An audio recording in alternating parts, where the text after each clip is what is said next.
And that's the date. What day is it? That was the week that was. It's Friday. Are we live, Keith? We are. We are live, October the 2nd. We're giving you some respite from the hysteria around Trump, some real news this week on That Was the Week That Was. You lead, Keith, with your top of the week, ChinAmerica, this weird relationship, this symbiotic love-hate relationship between America and China, not so much on a cultural level, but in economic and tech terms. So what's your analysis of this deeply problematic and yet essential relationship between China and America? Well, so the reason I lead with it is because CNBC did this amazing article last week. It was 5 charts that show how much the US and the Chinese economies depend on each other. So this was not coming from any kind of biased source. It was coming from CNBC. And if you look at what they showed, let me just change the screen and let's go full graphics here. Starting with this chart, this is gross domestic product of the world in 2018 and 2019.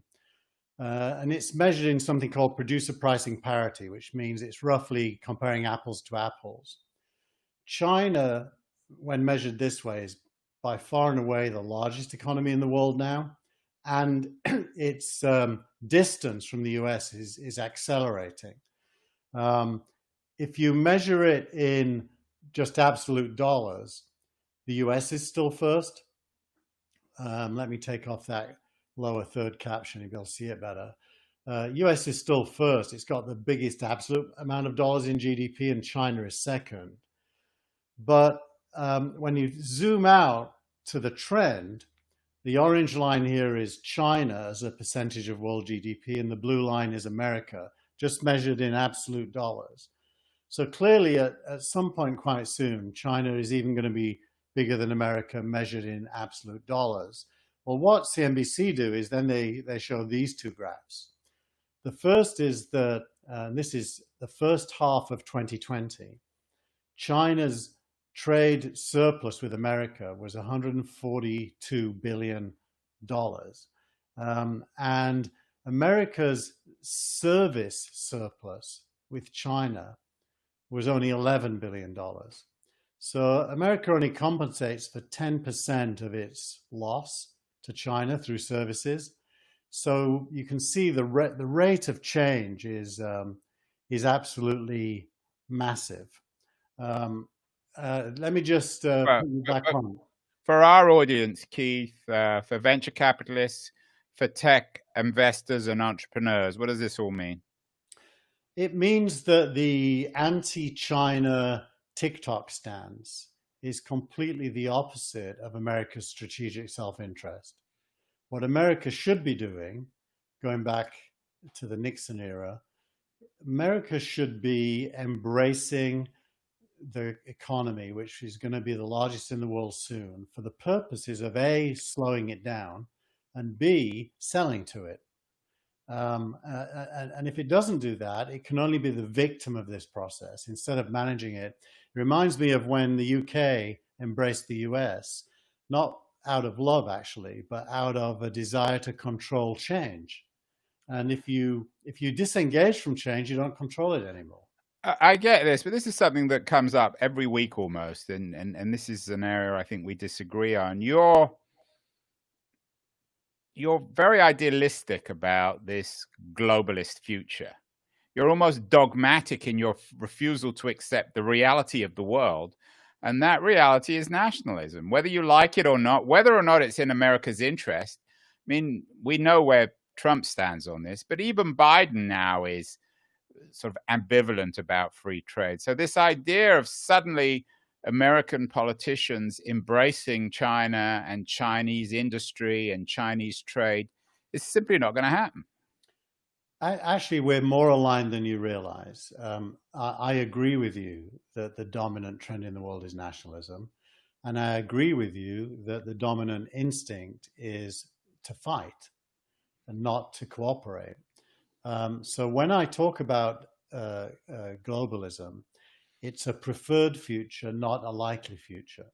And so let's talk about the likely future. What's realistic in this geostrategic, geopolitical atmosphere of nationalisms, maybe even xenophobia?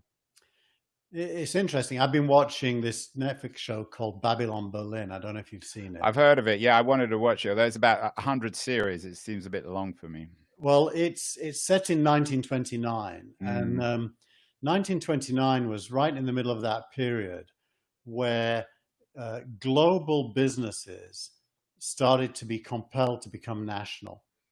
You can think of Mercedes in Germany, or Right. any of the German companies that became subject to the Nazis. So whenever the world globalization accelerates, and it has done that at least 4 times in the last 120 years or so, as nation states start to compete more and more aggressively, companies are forced to be less and less global and choose a side. Now, to me, that's a terrible fact. The human race benefits from globalization and gets punished by the shrinking back from it, usually through violence and war, by the way. I mean, really punished. So I'm a very big believer in globalism at the level of economics, but I do agree with you that politics holds it back and is likely to kill it. Very briefly then, Keith, where are we this week on TikTok? What's the situation? TikTok is so far winning in the courts. Trump is losing in the courts, and everything is on hold until that's resolved. So my bet several weeks ago, if anybody wants to go back and look, was that nothing's going to change, that TikTok will survive this because the American government doesn't actually have the authority or the power to do what it's trying to do. And the most important thing it can't do is get teens and millennials to uninstall it. And therefore, it's going to continue. So you can't fight the market. What's been happening on the market, and particularly the public markets this week? I know there are 2 big IPOs, Palantir and Asana, neither of which were unconventional. They were pretty straightforward, weren't they? Yeah. Yes and no. So let's just put this full screen for a second. What happened is that they did what's called a direct listing. Now, with the direct listing, you will go public without raising capital from anybody immediately prior to going public. So there's no group of buyers who get an early purchase in order to then benefit from an increased share price. And the theory goes that because it's a direct listing, it just trades, and everyone who's got shares, venture capitalists mainly and founders and employees, can sell them right away if they want to, that a fairer price will be found. And that is more or less what happened. Palantir went public at $9 a share. When it opened for trading, it went up to about somewhere between $10 and $11 a share. It settled back down around $9.13 last time I looked. And with Asana, it was in the 20s, and it's roughly stayed where it was, given plus or minus a little bit. So it's a much smoother, less volatile process. And both are now public companies, and both of their investors can now buy and sell shares. And what does this tell us about the future of SPACs? SPACs and direct listings belong in the same part of your brain. On the other side is IPOs. So it's another win for the anti-IPO lobby, in a sense. And by the way, there are now many, many SPACs lined up, over 100. You can go and buy Chamath Palihapitiya's IPO B. That's the ticker symbol, IPO B, and IPO C. Those are SPACs waiting to merge with companies. And you can buy IPO A for around $12 a share. Oh, no, it's 18 now. And you can buy IPO B for around $12 a share. And what that means is you're part of the SPAC prior to it merging with a company. That's a very interesting thing, because normal people like you and me can become shareholders in a SPAC. What about a quick quick comment, Keith, on Palantir. It was, of course, one of Peter Thiel's big dreams. It's a company that hasn't had much press. It's still a rather mysterious company. What's your take on it? It's a contrarian company looked at from a Silicon Valley point of view because it expressly chooses to do business with the defense industry and specifically the government and the military. So, I personally don't think that is that controversial. You live in a capitalist society. It's made up of nation states. Nation states have militaries. Why wouldn't a company do business with it? So I'm fine with it. That said, my wife won't let me buy Palantir stock, but she will let me buy Asana stock because she, ethically objects to it. And, between ourselves, I'm no fan of American imperialism. So ethically, I should be against it too. But if I'm going to invest in Amazon or Microsoft or Google, there isn't that much difference to me between those companies and Palantir. So I'm assuming, Keith, that politics is still allowed to be discussed at your dinner table between you and your wife, Janae. It's lucky you don't work at Coinbase. Good segue, Andrew. Indeed. This week was very interesting in the world of Coinbase. We can put that up so people who haven't followed news. Company of the week, although I perhaps would argue it's the anti-company of the week, but that's a matter of opinion. Well, I made it startup of the week, as you right, startup of the week, which it isn't really a startup anyway. Is it? Well, it's still a private company. It's a big private company. Yeah. Brian Armstrong, the CEO, basically banned his employees from being activists and doing political discussion at work, and offered those who disagree with him severance packages to leave the company. Now, I suspect this is a very personal decision. There are rumors that at previous all hands meetings, Black Lives Matter supporters were pressuring him to go on the record about Black Lives Matter, which he didn't. And in his frustration at the continued requests, has decided to ban political activism. I don't know if that's true. Says ban political activism or ban any political discussion. I mean, you're still allowed to talk about Trump at work? According to this, no. I mean, the strict interpretation is you're here to work, not to bring your personal life to work. And just as you wouldn't, just as you wouldn't do something personal in the middle of the office, you shouldn't. I almost gave an example then and thought better of it.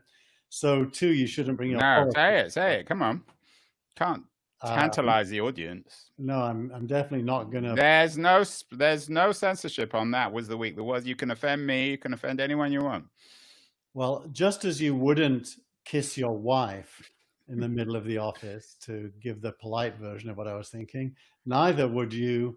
Should you bring your politics, just do your work and earn your money. That's basically what he's saying. Now, that is completely counter to the whole trend in the Valley. By the way, it's also, it's kind of, it's like an extreme version of cancel culture. Yeah. Shut up, keep quiet, and just get your work done. And obviously there was a backlash. There is a backlash. I find it interesting for lots of reasons. Firstly, I'm guessing we've become so intensely political now that the fear in Coinbase was it was detracting from people's work. Well, that is a bit weird, right? Because Coinbase is very political. Well, everything's political. I mean, isn't that the reality? Even not being political is political in 2020 America. Yeah, but Coinbase is explicitly so. It's challenging the world financial system, right. challenging the dollar. And so the decision has once again created two passionate camps in Silicon Valley, one of which incorporates PG, we can call him. We don't even need to name him anymore. For our regular viewers, Keith is obsessed with PG, and he always manages to squeeze him into the show somehow. Easy to remember as well, due to the English tea brand, PG Tips. Right. So, how did PG Paul Graham respond to this? He came out on the side of the CEO, Brian Armstrong, which is bizarre because Paul Graham has been leading the opposition to cancel culture on Twitter, at least. But that shows that all principles are really out the window. Paul just doesn't like talking about these political issues. So for him, it's a good thing.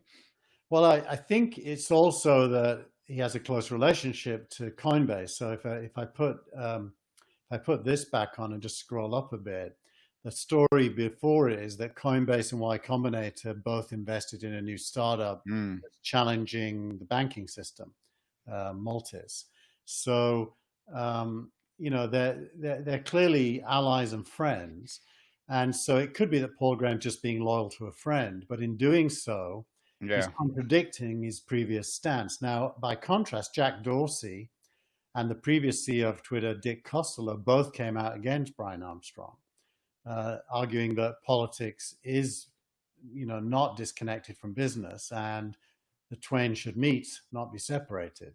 So it's we may be brewing this up into a bigger brouhaha. I think it's very interesting. I think it's one of the big issues actually will face other corporations. So it's one of these things that happened first in Silicon Valley. I guess Jack can get away with it since Twitter's eliminated their office. So you're still allowed to talk about it at home. What happens if you're sitting in your living room? Can you be on Zoom and talk about politics? On Zoom, probably. Well, in Twitter's case, yes, because Jack's in favor of it. But in Coinbase's case, no. And politics, of course, is, for better or worse, unavoidable. There have been some developments, briefly, Keith, on the issue of antitrust, the monopolies, which is an issue which, in my view, is the most important one in the short to medium term future of big tech. Yeah, so there's a lot this week, actually. Firstly, Facebook announced that the Messenger chat service and Instagram are now merged, as in it's exactly the same code base. And if you're on Messenger, you can instant message and direct message somebody on Instagram. Surprise, surprise, right? Yeah, and rapidly, the New York Times published an article saying this is how Facebook entrenches itself and makes it hard to break up from an antitrust point of view. I added a video, actually 6-year-old video from Peter Thiel, which is a class he gave at Stanford titled "Competition is for Losers," where he explains why wanting to become a monopoly is exactly the right thing for a founder to want to do. Well, but he said that, and it's kind of controversial, but it's obvious because when you start a company, you want to dominate the market. That's given. I don't see that as being in any way controversial. It's the job of the state, though, to restrict that. It's the job of the state to restrict their abuse of their success. Right. I agree. I meant it in those terms. Yes. And so the key burden of proof in a democracy is there abuse going on? Some of the things that Facebook is asked to do don't really constitute abuse. I watched the social, what's that Netflix movie? Social, it's the polemic against Facebook by ex-Facebook employees. Social something. I don't know. I'll find it in a minute. And it's interesting. The accusers were accusing Facebook of being responsible for QAnon and other fake conspiracy theories. But the way I watched this documentary, it itself was a conspiracy theory. Yeah, but that's another subject, Keith. That's got nothing to do with antitrust. I mean, Facebook can promote QAnon without being a monopoly, or whether or those are two different issues. Two different things. Briefly, I don't know if you have any links to it on this, but there's been some controversy because Biden has appointed a senior ex-Facebook person to his team. And also there was a report that more and more money is coming from Silicon Valley to Biden. In the event, touch wood, please God, of a Biden presidency, do you expect the antitrust lobby or the antitrust momentum in DC to slow down or increase? Definitely increase. I think the Silicon Valley versus democracy versus antitrust debate will be stepped up several notches. And I actually expect Silicon Valley to win because I think the substance of the accusations is wafer thin. But I think it will be very politicized for the first couple of years. I actually think Biden might be smart and not make it one of his main agendas. I think it's going to be one of those off to the left agendas that don't. Well, certainly Obama will be, they'll be, the Eric Schmidts of the world will be putting pressure on their old friend Barack Obama to tone down the antitrust stuff. And so this will be a subject that will come up a lot, I think, in the future. And it's something we should focus on, I think, in later shows, particularly after the election. Finally, Keith, you managed to get PG into two things this week. Not only the startup of the week, but tweet of the week. You've got Sam Altman. What is Sam tweeting about this week? So actually, this touched my heart, Andrew. It touched. You have a heart, Keith? It touched my heart. Sam Altman tweeted, "A lot of people want to replicate Y Combinator in some other industry or some other place." And he then wrote a piece in which he says, in general, people assume that it can be replicated. However, the entire secret to YC getting going was PG and Jessica, who is his partner. There was no other magic trick. And so he's giving credit where I believe credit is due to the role of the individual in history, Andrew. Which is, and once again, it's the old cliche: you don't invest in tech or ideas, you invest in people. Yeah, it's to be a little bit controversial here. It's Vladimir Ilyich Lenin. People make history, but not in conditions of their own choosing. And Paul Graham and Jessica did make history. They had an idea, they embarked on it, they were persistent from small beginnings and built it into the monolith it is today in Silicon Valley, with more than 250 companies every batch going through their program. I'm a critic of the program, but I'm a massive admirer of what they achieved through building it. And are you also a massive admirer of Sam Altman? I don't know Sam. He seems like a nice enough guy between you and me. I will just let me admit, I thought I probably didn't like him. And I thought I didn't like Peter Thiel. But when I watched the video this week of Peter Thiel, he was introduced by Sam Altman. Yeah. It blew me away how good it was. And I clearly was mistaken in my Well, there's view. no, I mean, whatever you think of Thiel, he's clearly very smart. Yeah, but there's no doubt about I thought that. he was smart, but not likable, probably due to his Trump affiliations. But he was amazing, and I couldn't help but like him when I listened to it. Well, I'm not sure I can do this show anymore, Keith. If you like, if you like Peter Thiel, and next week you'll be telling me that you like Donald Trump. That was the week that was for October. We're on Friday, October the 2nd. October the 9th will be an equally important week, and I look forward to talking to you then, Keith. Thank you.